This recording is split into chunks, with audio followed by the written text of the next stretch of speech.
어느 한 기독교 영성가가 말하기를 믿음은 시선이다 그랬습니다. 믿음은 뭐라고요? 시선이다. 시선이라는 말은 눈이 보는 방향, 눈길이 바로 시선입니다. 믿음이 뭐냐? 우리의 눈길을 하나님께 고정시켜서 하나님만 바라보고 하나님 붙들고 하나님 의지하며 사는 것이 뭐라고요? 그게 바로 믿음이라는 겁니다. 그러기에 믿음의 훈련이라고 하는 것은 그 시선의 훈련이다, 그렇게도 말할 수 있을 겁니다. 우리가 매일 말씀을 읽고 듣고 묵상하고 또 기도 생활을 하면서 믿음의 훈련, 경건의 훈련을 하는 것은 사실 다 하나님을 바라보는 시선의 훈련을 하는 것입니다. 내일부터 가을 특별 새벽 기도회가 5일 동안 열리지 않습니까? 여러분, 우리가 왜 이런 특별 새벽 기도회를 하는 것이겠습니까? 그동안 살면서 세상을 향했던 우리의 눈길을, 그리고 내게로 집중되었던 우리의 시선을, 내 삶과 상황과 문제에 집중했던 우리의 관심을 다시금 누구에게로요? 우리의 시선을 하나님께로 돌리기 위해서 이처럼 특별 새벽 기도회를 하는 겁니다. 그만큼 나의 시선을 어디에 누구에게 두고 사느냐 하는 문제는 참으로 중요한 문제입니다. 오늘 본문도 바로 그 시선에 대하여 이야기를 하고 있는 말씀입니다. 여러분, 오늘 본문은 우리가 지난 시간에 살펴보았던 창세기 29장 31절로부터 35절 말씀과 단절되어 있는 말씀이 아니라 한 주제로 연결되어져 있는 말씀입니다. 바로 이스라엘의 12지파의 뿌리가 되는 야곱의 아들들이 어떤 과정을 통하여 그들이 출산을 하게 되고 탄생하는지에 대하여 기록되어져 있는 말씀입니다. 야곱의 아들들이 출산되는 그 과정을 우리가 가만히 보게 되면 여기에 아주 굉장히 중요한 단어가 계속 반복되어 나오고 있음을 볼 수가 있습니다. 그 단어가 무엇인지 제가 몇 구절을 한번 읽어드릴 테니까는 여러분들이 한번 찾아보시기를 바랍니다. 먼저 29장 31절 말씀은 이렇게 이야기합니다. 여호와께서 레아가 사랑받지 못함을 보시고, 그렇게 되어 있습니다. 그 다음에 오늘 보면 1절을 또 보십시오.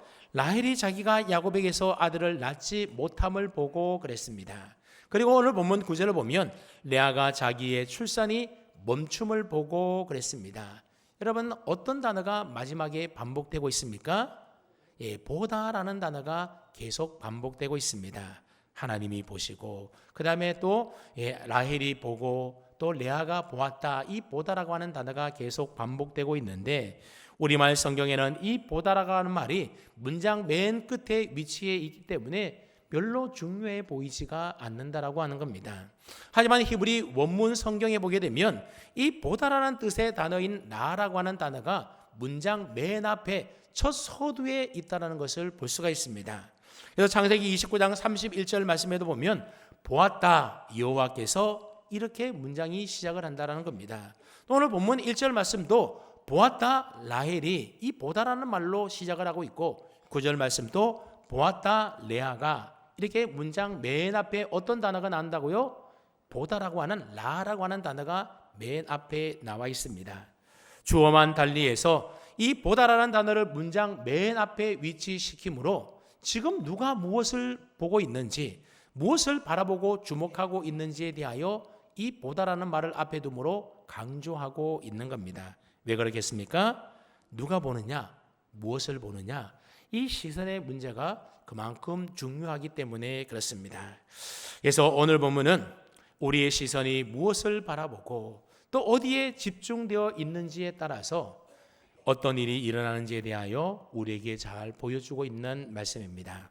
여러분, 우리가 지난주에 살펴보았던, 지난주가 아니고 지난 시간이죠. 제가 휴가기 떠나기 전에 했던 창세기 29장에 있는 끝에 있는 31절부터 35절까지 말씀을 우리가 살펴봤는데, 그 내용이 어떤 내용이었습니까?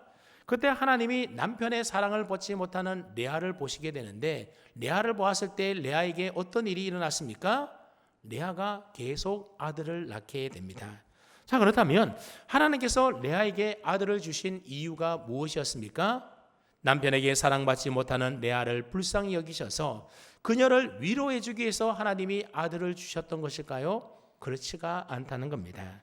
오로지 사랑받기 위하여 남편만을 바라보며 살아가는 이 레아의 시선을 돌려서 이제는 하나님만 바라보며 하나님 베푸신 그 사랑에 감사하고 그래서 하나님을 찬송하며 살아가는 믿음의 사람으로 그의 시선을 변화시켜 주기 위해서 하나님은 레아에게 계속해서 레아가 깨달을 때까지 아들을 4명까지 주었던 것입니다. 그런데 여러분, 레아는 이런 하나님의 바람과 다르게 어떻게 했습니까? 셋째 아들 레위를 낳을 때까지도 여전히 그녀의 시선은 하나님께 머물러 있었던 것이 아니라 오직 남편에게로 향해 있었습니다. 내가 아들을 낳았으니 이제 내 남편이 나를 사랑하리로다 그랬습니다. 이제는 남편이 나와 연합할 것이다 그러면서 그 낳은 아들들을 남편의 사랑을 받기 위한 도구로 갈구하며 살았던 겁니다. 하지만 야곱은 여전히 라헬만 사랑했지 레아를 사랑하지 않았던 겁니다. 그래서 레아는 4번째 아들을 낳고서는 이제는 더 이상 남편의 사랑에 목매며 살지 않겠다라고 마음에 굳은 결심을 하게 됩니다. 대신에 남편으로부터 사랑받지 못한 내게 아들을 4명이나 주신 그 하나님의 사랑과 은혜를 기억하면서 하나님 바라보며 하나님께 소망을 두고 하나님을 찬송하며 살겠노라. 여러분, 그런 다짐과 고백을 하지 않습니까? 그래서 레아는 넷째 아들의 이름을 뭐라고 짓습니까? 찬송함이라고 하는 뜻을 가진 유다라고 이름을 지었던 겁니다. 자, 이처럼 하나님이 레아를 보시게 되자 레아가 아들을 낳게 되는 놀라운 역사가 일어나게 되고 남편에게 향했던 그의 시선이 이제는 하나님께로 고정되는 시선으로 바뀌는 일들이 일어나게 되었습니다. 자, 그렇게 해서 레아의 마음은 이제 좀 정리가 되지 않습니까? 자, 그렇다면 라헬은 어떠했을까요? 언니 레아는 남편으로부터 사랑받지 못하여 고통받고 힘들어하지 않았습니까? 그렇다면 남편의 사랑을 독차지하고 있는 이 동생 라헬은 행복해야 하는 것 아니겠습니까? 그런데 라헬은 결단코 행복하지 못했습니다. 라헬이 남편의 사랑은 독차지했는지 모르겠지만 레아가 남편의 아들을 낳을 때까지도 라헬은 아이를 한 명도 낳지 못했던 것입니다. 이 고대 사회에서 결혼한 여인이 자식을 출산하는 일이라고 하는 것은 그에게 있어서는 가장 최대의 축복이요 가장 큰 행복한 일 가운데 하나였던 겁니다.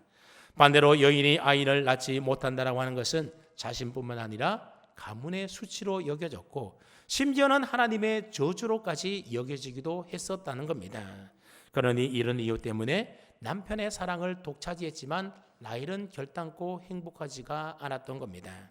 그래서 오늘 본문 1절은 이렇게 이야기하고 있습니다. 라헬이 자기가 야곱에게서 아들을 낳지 못함을 보고 그랬습니다. 앞서 얘기했듯이 이 1절 말씀의 히브리 원문에 보면 보았다 라헬이 그렇게 시작을 하고 있습니다. 라헬이 보았다라고 하는 겁니다. 자, 그렇다면 라헬이 무엇을 보았다라는 겁니까? 아들을 낳지 못하는 자기 자신을 보았다는 겁니다. 자, 아들을 낳지 못하는 자기 자신을 보았더니 어떤 증상이 나타나게 됩니까? 1절 말씀 계속 보았더니 그의 언니를 시기하여 그랬습니다. 라헬이 아이를 낳지 못하는 자기 자신을 바라보자 언니에게 시기심이 생겨나게 되었던 겁니다. 언니 레아는 자기보다도 더 못생겼고 그래서 남편으로부터 사랑도 받지 못하는데 그런데 아들을 하나 둘도 아닌 넷이나 낳았다라는 겁니다. 내 자기에는 아들 한 명도 없으니 그런 언니가 부러우면서 아들을 낳지 못하는 자기 자신을 보았을 때에 언니에 대한 시기심이 생겨나게 되었던 겁니다. 자, 그렇습니다. 우리의 시선이 부족하고 결핍된 나에게로 향할 때 나타나는 증상 가운데 하나가 뭐라고요? 그게 바로 시기심이라는 겁니다. 내게 없는 것을 가진 그 사람을 시기하고 질투하게 된다라고 하는 거죠. 이 라헬의 시기심은 나중에 언니 레아와 출생 경쟁을 하게 되는 경쟁심으로 바뀌게 되는데 이 경쟁으로 인하여서 야곱의 가정은 그야말로 TV나에서나 볼 법한 그런 막장 드라마가 이 믿음의 가정 안에 연출되게 됩니다. 이처럼 언니에 대한 시기심이 가득해지자 라헬이 어떻게 했다고 합니까? 1절 말씀 계속해서 보시게 되면 야곱에게 이르되 내게 자식을 낳게 하라. 그렇지 않으면 내가 죽겠노라. 라헬이 야곱에게 하는 말입니다. 라헬은 마치 자기가 자식이 없는 이유를 누구 탓으로 돌리며 말합니까?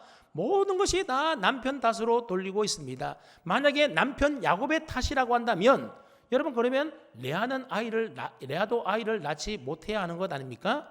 그러니 지금 누구 탓입니까? 자기 탓임에도 불구하고 모든 탓을 남편에게 돌리면서 내게 자식을 낳게 하라. 그렇지 않으면 내가 죽어버리겠다. 그렇게 남편에게 생떼를 부리면서 투정을 부리고 있습니다. 자, 그런데 여러분, 자식은 누가 주는 것입니까? 생명의 주인 되시는 하나님이 주시는 겁니다. 하나님이 태의 문을 열어주셔야만 자식을 얻을 수 있는 것 아니겠습니까? 근데 라헬은 하나님이 아닌 남편에게 내게 자식을 낳게 해달라고 요구하고 있습니다. 만약 라헬의 시선이 자기 자신이 아닌 하나님께로 향해 있었다면 라헬이 어떻게 반응을 했어야 할까요? 남편을 향하여 자식을 낳게 하라고 떼쓰거나 투정 부리지 않았을 겁니다. 아마 조용히 하나님 앞에 나아가서 한나처럼 기도하지 않았겠습니까? 여러분, 사무엘상에 나오는 한나를 보게 되면 이 한나도 라헬처럼 자식을 낳지 못하던 불임 여성이었습니다. 그런데 한나는 남편에게 생떼를 쓰지 아니하고 하나님 앞에 나아갑니다. 그리고 하나님 바라보면서 하나님 앞에 부르짖어 기도했더니 하나님이 그런 한나의 기도를 들으시고 그를 돌아보아 주셔서 그녀에게 아들을 낳게 해주는데 그 아들이 누구입니까? 그 아들이 바로 사무엘입니다. 그리고 나중에도 이 사무엘 외에도 다른 자녀들을 주게 됩니다. 그런데 라헬의 시선은 지금 하나님이 아닌 자기 자신을 바라보고 언니를 바라보고 남편을 바라보고 있다는 겁니다. 그러다 보니 내게 가진 것에 대하여 그리고 내가 누리고 있는 것에 대하여 감사하며 만족하기보다는 내게 없지만 남에게 있는 것을 부러워하게 되었고 그것으로 인하여 시기하며 불평하며 투정을 부리고 있는 것입니다. 사실 라헬은 언니 레아보다도 얼굴이 훨씬 더 예쁘지 않았습니까? 그런데 다른 사람들로부터 늘 어려서부터 칭찬을 받고 관심을 많이 받았을 겁니다. 그래서 남편의 사랑도 독차지하고 듬뿍듬뿍 받았으니 여러분, 오히려 불평하기보다는 감사해야 될 조건이 많지 않겠습니까? 그런데 지난번 레아처럼 라헬 역시도 내게 주어진 것에 대한 감사와 찬송보다도 내게 결핍되고 모자란 것에 대하여 오히려 시기하고 불평하고 투덜거리라는 것이죠. 그러니 참 안타까운 일 아니겠습니까? 여러분은 절대로 그러지 마시기를 바랍니다. 내게 없는 것 가지고 남에게 있는 것 가지고 시기하고 질투하고 불평하지 말고 하나님이 내게 주신 것에 대하여 만족하고 감사하고 그것으로 인하여 기뻐하며 그래야만 우리가 행복한 삶을 살 수가 있게 되는 겁니다. 계속해서 2절 말씀을 보시게 되면 라헬의 불만에 대한 야곱의 반응이 나오게 되는데 야곱이 뭐라고 하는지 한번 2절 말씀을 우리 다 함께 읽어봅니다. 2절입니다. 시작.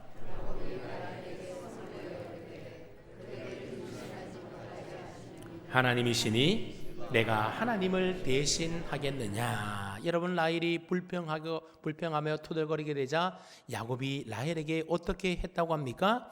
성을 냈다고 합니다. 화를 냈다라는 거죠.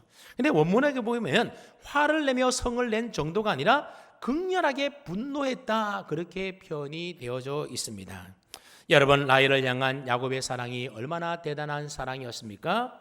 라헬을 얻기 위하여 야곱은 무려 14년 동안이나 무일푼으로 일을 했던 야곱의 사랑 아닙니까? 그러니 라헬을 향한 야곱의 사랑은 영원할 것만 같았던 겁니다. 근데 영원할 것만 같았던 야곱의 사랑이 이제는 어떻습니까?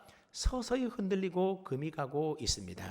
평생 부부싸움 하지 않을 것 같았는데 가정에서 불화가 일어나고 갈등이 일어나더라는 거죠. 여러분, 인간 사랑의 한계가 바로 이런 것 아니겠습니까?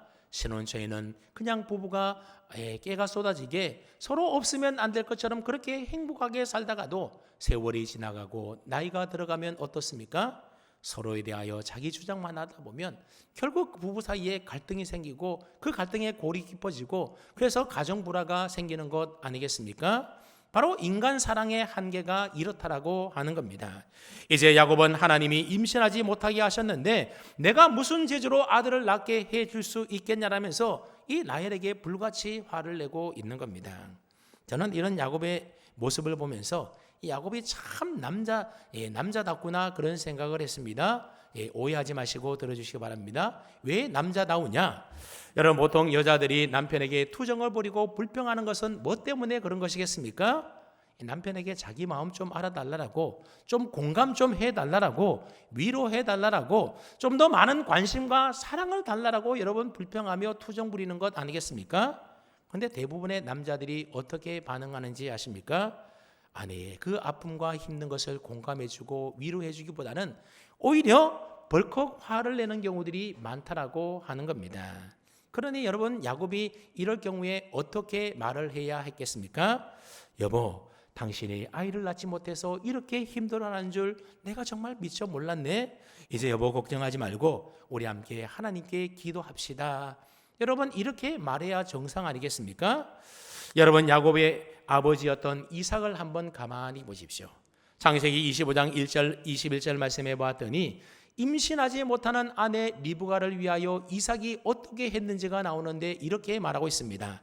이삭이 그의 아내가 임신하지 못하므로 그를 위하여 여호와께 뭐 했다고요? 간구하며 기도했다고 말하고 있습니다. 아내가 임신하지 못해서 힘들어하는 모습을 보고 남편이 그걸 안타까워서 그 아내를 위하여 기도했다라고 하는 겁니다. 그랬더니 여호와께서 그의 간구를 들으셨으므로 그의 아내 리브가가 임신하였다 말하고 있습니다. 야곱의 아버지 이삭은 임신하지 못하는 아내 리브가를 위하여 기도했다라고 하는 겁니다. 그런데 그래서 낳은 아들이 누구였습니까? 바로 오늘 본문의 야곱이지 않습니까? 근데 그 야곱은 임신하지 못하는 아내를 위하여 기도했던 그 아버지 이삭과는 달리 어떻게 하고 있습니까? 오히려 아내를 위하여 기도하기보다는, 함께 기도하자고 하기보다는 오히려 불같이 화를 내며 분노하고 있었던 겁니다. 그러니 남편에게 따뜻한 말로 위로받고 싶어서 투정부렸던 라헬의 마음이 얼마나 그 마음의 상처를 받았겠습니까? 근데 이 모든 일들이 다 어디서부터 시작이 되었다는 겁니까? 라헬도 그렇고 야곱도 그렇고 그들이 하나님을 바라보지 않고 자기 자신만 바라보다가, 그러다가 결국 부부 사이에 갈등이 생기고 다툼이 생겨나게 되었던 겁니다. 그렇습니다. 여러분, 우리가 사람 바라보고 사람에게 주목하고 사람에게 위로를 받으려고 하면 결국 얻는 것은 무엇밖에 없습니까? 상처밖에 없다라고 하는 겁니다. 우리가 하나님 바라보고 하나님 주목해야만 우리 마음속에 있는 모든 갈등과 인생의 위기가 사라지게 되는 것이고, 하나님이 부르시는 은혜와 위로와 평강을 누리며 살 수가 있게 되는 겁니다. 이처럼 라헬이 하나님 바라보지 않고 자기를 주목하게 되자 계속해서 어떤 일이 연쇄적으로 일어나는지를 한번 오늘 본문을 통하여 가만히 살펴보십시오. 3절 이하를 보시면 급기야 라헬이 스스로 인간적인 방법을 찾아내지 않습니까? 그래서 자기 시녀 비라를 남편에게 들여보내서 자식을 낳게 됩니다. 일종의 대리모이지 않습니까? 라헬은 언니를 시기했기에 편법을 써서라도 꼭 언니를 이기고 싶었던 겁니다. 결국 그의 바람대로 비라가 두 아들을 낳게 됩니다. 그러나 라헬은 첫 번째 아들의 이름을 뭘로 짓는가 하면 단이라고 이름을 짓습니다. 이 단이라고 하는 이름의 뜻이 뭔가 하면 억울함을 풀다라는 뜻을 가지고 있습니다. 하나님이 마침내 아들이 없는 내 억울함을 풀어주셨다라는 의미에서 자기의 시녀였던 비라가 아들을 낳았을 때에 그 아들의 이름을 단이라고 지었다라는 겁니다. 여러분, 이러한 사실로 볼 때에 지금까지 라헬의 마음속에는 뭐가 가득 차 있었다는 겁니까? 억울함과 원망으로 가득 차 있었다라는 겁니다. 그러니 어떻게 그 인생이 행복할 수가 있겠습니까? 똑같이 시집을 왔는데 언니는 뚝뚝거비 같은 아들을 4씩이나 낳을 동안에 자기는 하나도 낳지 못해서 너무나 억울했던 겁니다. 그런데 비록 자기 몸종을 통해서지만 이제 그 아들을 품에 안아보니 그동안의 모든 억울함과 원통함이 다 풀리고 사라지더라는 것이죠. 그래서 이름을 단이라 짓게 됩니다. 또 라헬은 비라를 통하여 두 번째 아들을 얻게 되는데 그 두 번째 아들의 이름을 납달리라고 이름을 짓는데, 이 납달리라고 하는 이름의 뜻은 경쟁함이라는 뜻을 가지고 있습니다. 다시 말하면 언니와 크게 경쟁하여 마침내 내가 이겼다라고 해서 이름을 납달리라고 지었던 겁니다. 그런데 여러분, 어디를 봐더라도 언니 레아가 이긴 것이지 이 라헬이 이긴 것처럼 보이지 않습니다. 왜냐하면 언니는 이미 아들이 넷이고 라헬은 이제 겨우 둘이지 않습니까? 그것도 자기가 직접 낳은 아들이 아니라 자기 시녀를 통하여 얻은 아들이 둘입니다. 그러니 어디를 봐도 라헬이 이겼다라고 하는 증거가 없음에도 불구하고 그나마 라헬은 내가 언니와 싸워 이겼다고 하면서 이 둘째 아들의 이름을 경쟁해서 이겼다라는 뜻을 가지고 있는 납달리라고 이름을 지었던 겁니다. 어떻게 보면 라헬의 자기 위안이요, 요즘 젊은이들이 하는 말로는 정신 승리인 것입니다. 그러니까 라헬은 언니 레아를 대할 때마다 어떤 마음과 어떤 감정으로 대했었겠습니까? 시기심과 억울한 감정을 가지고 내가 언니와 싸워서 언니와 경쟁해서 반드시 이기고 말겠다라고 하는 이 경쟁심과 투기심 가지고 언니를 대했다라고 하는 겁니다. 그러니 자매지간에 지금 이게 무슨 난리입니까? 그러니 라헬은 얼굴이 고왔지만 그러나 그 마음은 결단코 그러지 못했던 겁니다. 그러니 어떻게 보면 라헬은 참 불쌍한 여인입니다. 그 다음에 라헬이 왜 이렇게 되었던 것일까요? 그의 시선을 하나님께 두지 않고 결핍된 자기 자신을 바라보며 살았기 때문에 그랬던 겁니다. 만약 하나님을 바라보았다면 하나님이 주신 그 은혜에 만족하며 감사하며 살지 않았겠습니까? 근데 하나님이 아닌 자기 자신에게로 부족하고 결핍되어 있는 자기 자신을 바라보며 살아가니 억울한 감정이 치솟아오르게 되고 투정과 불평과 원망이 솟아나와서 결국 불행한 삶을 계속 살고 있었던 겁니다. 그리고 온갖 인간적인 방법을 다 동원해서라도 언니와의 경쟁에서 한번 이겨보려고 지금 몸부림치고 있는 것 아닙니까? 자, 그런데 문제는 이런 라헬의 모습을 보고 누구도 자극을 받게 됩니까? 언니 레아도 자극을 받게 됩니다. 그래서 9절 말씀을 보시면 레아가 자기의 출산이 멈춤을 보고 그랬습니다. 레아도 보았는데 뭘 보았다라는 겁니까? 출산이 멈추어진 자기 자신을 보게 되었다라는 겁니다. 얼마 전까지만 하더라도 레아는 이제는 더 이상 남편의 사랑에 목매지 않고 오직 여호와 하나님을 찬송하며 살겠습니다. 하나님 바라보며 살겠습니다. 그런 다짐을 한 바 있지 않습니까? 그랬던 레아가 라헬이 시녀를 통하여 아들 둘을 얻는 모습을 보고 다시 예전처럼 자기 자신을 바라보기 시작했습니다. 그러자 출산이 멈춰진 자기의 상황이 보이게 되었던 겁니다. 사실 출산은 유다를 낳은 이후에도 이미 멈추었던 것 아니겠습니까? 하나님만 바라보며 찬송하며 살 때는 출산이 멈추어진 것이 별로 대수롭지 않는 문제였습니다. 그런데 라헬을 보고 자신을 보았더니 출산이 멈춰진 자신의 모습이 초라해 보이고 불안해지기 시작했습니다. 안 그대로 제대로 된 남편의 사랑을 받지 못한 레아이지 않습니까?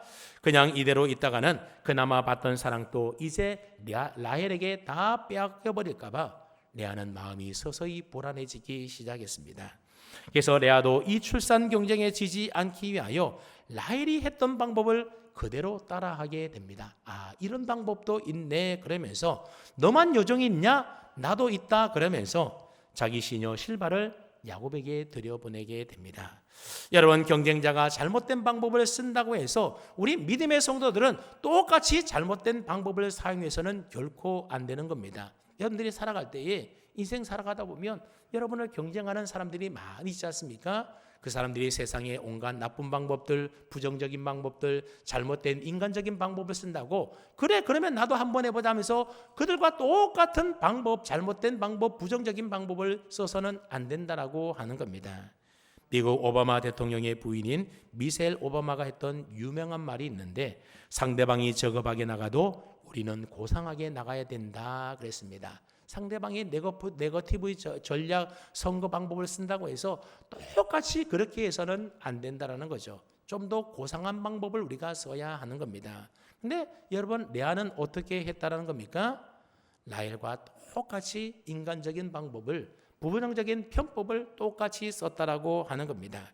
그래서 라헬이 시녀를 통하여 부적절한 방법으로 자식을 얻은 것에 대하여 레아는 똑같이 사용했던 겁니다. 하지만 여러분, 이미 라헬에게는 자녀가 넷이나 있지 않습니까? 그러니 담담하게 하나님만 바라보면서 하나님 붙들고 하나님 의지하면서 하나님께 모든 것 다 맡겨야 했던 겁니다.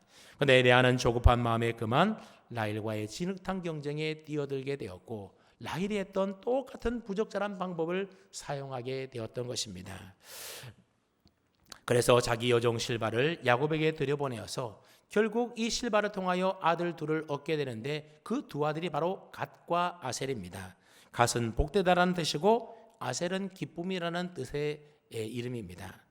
라헬과의 경쟁에서 위태롭게 느꼈던 레아가 이 시녀 실바를 통하여 두 아들을 얻고서는 얼마나 기쁘고 좋았던지 이름을 복이라고, 이름을 기쁨이라고 지었다라는 겁니다. 그래서 13절을 보시게 되면 레아가 아셀을 얻고 너무나 기쁜 나머지 뭐라고 말하는지를 한번 보십시오. 13절을 보시면 기쁘도다 모든 딸들이 나를 기쁜 자라 하리로다 그랬습니다.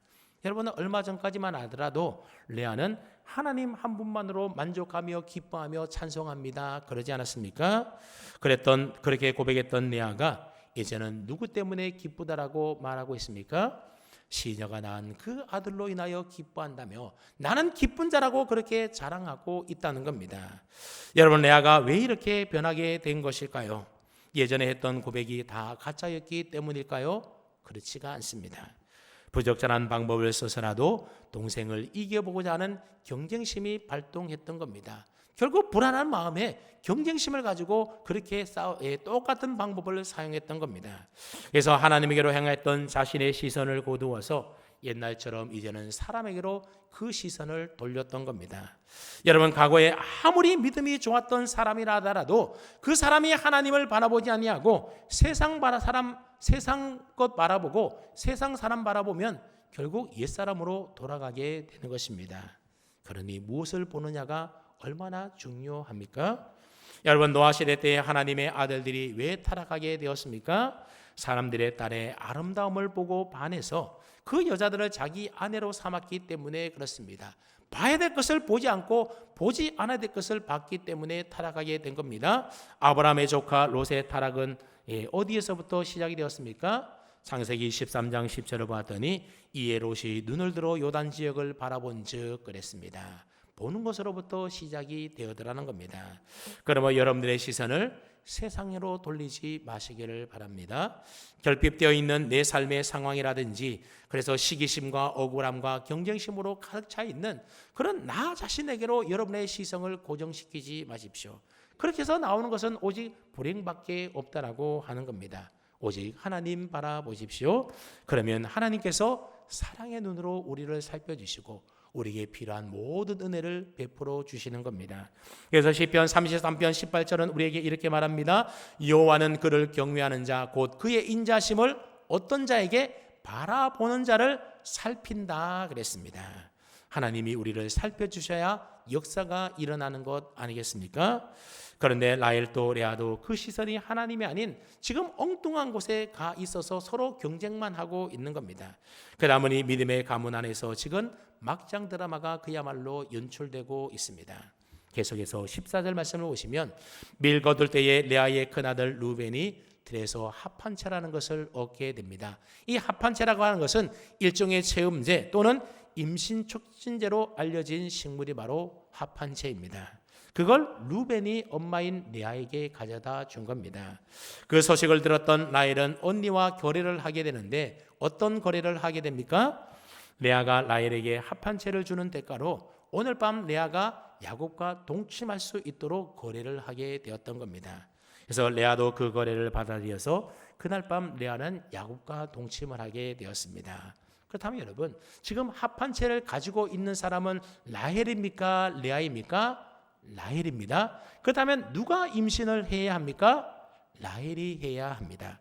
그런데 누가 임신을 하고 출산했다고 합니까? 출산이 멈추었던 레아가 이제 임신을 하고 출산을 하게 됩니다.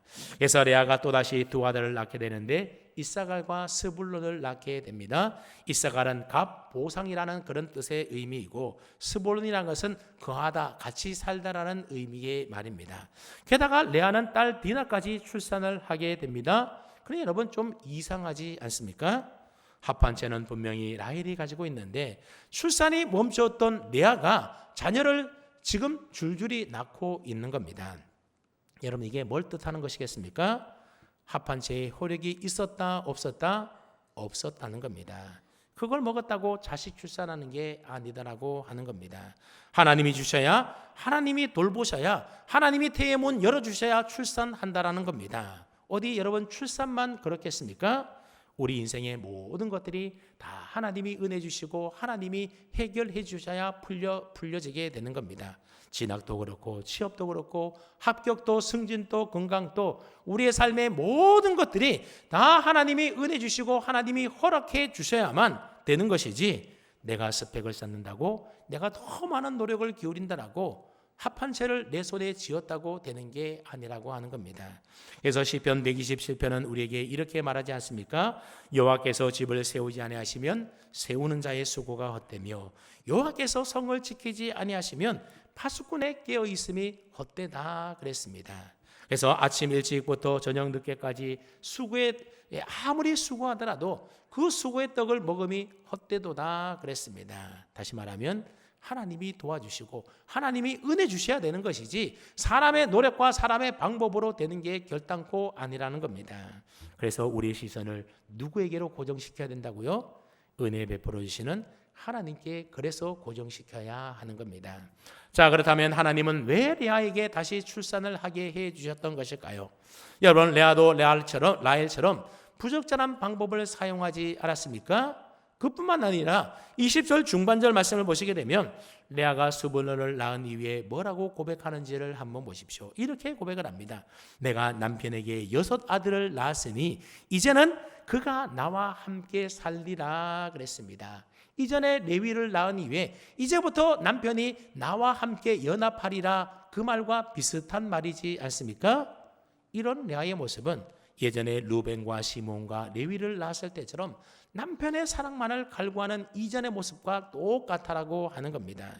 그럼에도 불구하고 하나님은 레아로 하여금 다시 출산하게 해 주셨습니다. 어찌 된 일일까요? 17절에 보면 그 이유가 나오는데 그 이유를 뭐라고 말합니까? 하나님이 레아의 소원을 어떻게 해 주셨다고요? 들으셨으므로 들어주셨다라는 겁니다. 하나님이 레아의 소원을 들으셨다라는 말의 의미가 무엇이겠습니까? 일단 하나님이 들으셨다라는 것은 레아가 뭐 했다라는 거죠? 하나님께 부르짖었다라는 겁니다. 기도했다라는 겁니다. 한동안 동생과의 경쟁에 휘말려서 정신을 못 차리던 이 레아가 다시금 하나님을 바라보며 하나님께 간구하며 기도하기 시작했다는 겁니다. 비록 레아가 남편의 사랑을 갈구하고 있기는 하지만 그녀는 다시금 하나님 바라보면서 하나님께 기도하며 아들 낳기를 자식 얻기를 하나님 앞에 소원하며 기도했던 것입니다. 여러분, 만약 레아가 정말로 합한 채가 효력이 있었다라고 믿었다면, 그것 붙들고 의지했다라면 여러분 그거 라헬에게 넘겨줬겠습니까? 버리면 버렸지 절대로 넘기지 않았을 겁니다. 그러나 레아는 그 합한 채 의지 아니하고 누구를 의지했다고요? 하나님 바라보며 하나님 붙들고 하나님 의지하며 기도했던 겁니다. 왜냐하면 하나님이 태의 문을 열어주셔야만 자식을 낳을 수 있기 때문에 그랬던 겁니다. 그래서 그녀의 믿음이 큰 믿음이어서가 아니라 비록 부족하고 연약하고 여전히 남편의 그 사랑을 갈구하고 있지만 그럼에도 불구하고 그녀가 하나님을 바라보고 하나님 붙들고 기도했더니 하나님이 그의 소원 들어 응답해 주시더라고 하는 겁니다. 그래서 닫혔던 태의 문 열어주심으로 레아는 다시 2 아들을 얻게 되었고 딸까지 얻게 되었던 것입니다. 이처럼 레아가 자식을 또 낳게 되자 여러분 라헬이 그러면 무슨 생각을 했겠습니까? 아니 합한 채는 내가 가지고 있는데 왜 출산이 멈추었던 언니가 아이를 낳는 거지? 여러분 의아하게 생각했던 것 아니겠습니까? 그러면서 라헬이 다시금 생각하게 된 겁니다. 이제는 경쟁이고 뭐고 모든 힘을 다 빼고 그러면서 깨달았던 사실 하나가 뭔가 하면 언니를 보니 합한 채가 아들을 낳게 해주는 것이 아니라 하나님이 태의 문을 열어주시고 하나님이 은혜 주셔야만 되는 거구나. 비로소 라헬이 깨닫게 되었던 겁니다.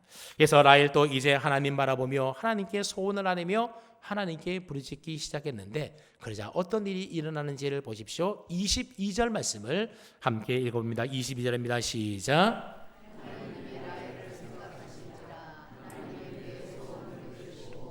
그의 태를 여셨으므로 여기 보면 하나님이 라헬을 생각하신다 그랬는데 이 생각하셨다라는 말의 시제가 뭔가 하면 미완료형 시제를 사용하고 있습니다. 미완료형 시제라고 하는 것은 이전부터 지금까지 계속되고 있는 상태를 나타낼 때 사용되는 시제가 바로 미완료 시제입니다. 그러니까 그동안 하나님은 어떠했다라는 겁니까? 세상 붙들고 자기만 바라보고 시기심에 휩싸여서 하나님께 구하지 아니하고 세상 방법 자기 방법대로 살아가던 이 라헬을 이미 이전부터 지금까지 계속해서 그를 기억하시고 생각하고 계셨다라고 하는 겁니다. 여러분 우리 하나님은 바로 일하신 분입니다. 혹시 우리가 잘못된 길로 간다 할지라도 하나님은 결단코 우리를 내치시는 분이 아닙니다. 결단코 우리를 포기하지 아니하시고 끝까지 품으시고 하나님이 기다리셨다가 마침내 우리에게 은혜를 베풀어 주시는 좋으신 하나님이 우리 하나님인 줄로 믿으시기를 바랍니다. 그동안 세상 붙들고 자기만 바라보고 온갖 세상 방법 다 사용하며 합한 채 의지하며 살았던 나일이 이제 하나님 바라보며 하나님께 소원을 아뢰었던 겁니다. 그러자 오랫동안 라헬을 기다렸던 그 하나님이 부르짖어 기도하는 이 라헬의 소원을 들으시고 마침내 굳게 닫아두었던 그의 태의 문을 열어주셨습니다. 그래서 라헬이 드디어 임신을 하여 아들을 낳게 되는데 라헬이 아들을 낳자 그 아들의 이름을 뭐라고 짓습니까? 요셉이라고 짓습니다. 요셉은 더하다, 더함, 플러스 그런 뜻을 가진 이름입니다. 24절을 보게 되면 라헬이 요셉을 낳고 뭐라고 고백하는지를 보십시오. 여호와는 다시 다른 아들을 내게 더하시기를 원하노라 그럽니다. 여러분, 이건 인간적인 욕심에서 나온 말이 아닙니다. 하나님, 아들을 낳지 못하던 성녀였던 제가 이제 하나님의 은혜로 아들을 얻게 되었으니 하나님이 내게 은혜 주시기만 하면 아들 하나 더 낳을 줄로 믿습니다. 그런 믿음의 고백이었던 것입니다. 내 힘으로, 내 자격으로, 내 능력으로는 부족합니다. 그러나 하나님이 내게 은혜 주시고 플러스 더해 주시기만 하면 가능하다라는 믿음의 고백인 겁니다. 그래서 라헬은 내게 은혜 더해 주셔서, 내게 다른 아들을 더해 주셔서 그런 믿음의 마음을 가지고 더함이라는 뜻의 요셉이라고 아들의 이름을 지었던 겁니다. 그리고 나중에 보면 결국 이 라헬의 믿음대로 하나님이 그에게 은혜를 더해 주심으로 베냐민이라고 하는 아들을 하나 더 얻게 되지 않습니까? 혹시 여러분들은 하나님만 바라보면 왠지 안 될 것 같아서 자꾸만 여러분의 시선을 이곳저곳 딴 곳에 돌리고 계신 분이 있지 않습니까? 그래서 내가 붙들고 의지할 사람도 바라보게 되고 부족한 나 자신도 바라보면서 그렇게 또 원망하게 되고, 그리고 나와 경쟁 관계에 있는 또 다른 누군가를 주목하며 그렇게 불행하게 살고 계시지는 않습니까? 그런가 하면 좀 손해를 보더라도 내 인생의 결핍을 채워줄 만한 화판 채를 얻기 위하여 애를 쓰며 그렇게 남들과 경쟁하며 거래하며 그렇게 수고하며 살고 계시지는 않습니까? 그래서 그 합한 채를 손에 쥐어보았지만 결국 아무것도 달라지고 변한 게 없어진, 그래서 허탈한 모습으로 살고 계시지는 않습니까? 오늘 본문은 그런 우리를 향하여 세상 것들 붙들지 말고 결핍된 나를 바라보지 말고 인생의 합한 채 손에 쥐려고 하지 말고 누구만 바라보라고요? 오직 너의 시선을 하나님만 바라보고 하나님께 고정시키라고 말하고 있습니다. 그러면 그때 하나님이 우리를 바라보시고 놀라운 응답의 은혜의 역사로 우리에게 은혜 베풀어 주신다라고 하는 겁니다. 사랑하는 성도 여러분, 마침 내일부터 가을 특별 새벽기도가 시작이 됩니다. 그동안 살면서 하나님이 아닌 다른 것에 빼앗겼던 여러분들의 그 시선을 다시금 하나님께로 돌리는 그런 회복의 은혜의 시간이 되기를 축복합니다. 그렇게 주님 바라보면서 여러분의 소원을 부르짖어 간구하게 되면 하나님이 우리의 기도를 분명히 들으시고 놀라운 응답으로 역사해 주실 것입니다. 비록 그동안 우리가 연약하게 믿음 가운데 세상 것들을 바라보고 의지하고 그렇게 살았다 하더라도 하나님 앞에 나와 기도하면 하나님이 우리의 마음의 소원, 기도를 꼭 들으시고 응답해 주실 줄로 믿습니다. 바라기는 저와 여러분 모두가 이번 가을 특별 새벽기를 통하여 내 인생의 모든 합한 채 다 내려놓고 오직 하나님 바라보심으로 하나님 보시는 은혜와 기도 응답의 주인공들 다 될 수 있기를 주님의 이름으로 축원합니다. 아멘.